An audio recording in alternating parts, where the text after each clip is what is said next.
Si Tom at ang kanyang cellphone. Si Tom, isang batang lalaki sa isang tahimik na bayan, ay kilala sa kanyang pagkahumaling sa cellphone. Sa tuwing hapon pagkatapos ng klase, binubuhos niya ang oras sa paglalaro at panonood ng mga video sa halip na gawin ang kanyang mga assignment.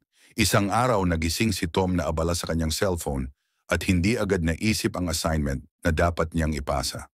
Nang maghahating gabi na, napagtanto niyang hindi pa siya nagsisimula sa kanyang assignment. Nagmadali siyang tapusin ito, ngunit dahil sa pagod hindi niya na naibigay ito sa oras. Sa paaralan, nalaman niyang hindi na niya maipasa ang assignment sa deadline. Ang kanyang guro ay nagbigay ng leksyon tungkol sa responsibilidad. Naramdaman ni Tom ang hiya at pagsisisi. Humingi siya ng tawad sa kanyang ina at nangako na magiging mas responsable sa oras mula noon. Ang karanasang iyon ay nagturo sa kanya ng mahalagang aral. Ang tamang pag-manage ng oras ay susi sa tagumpay.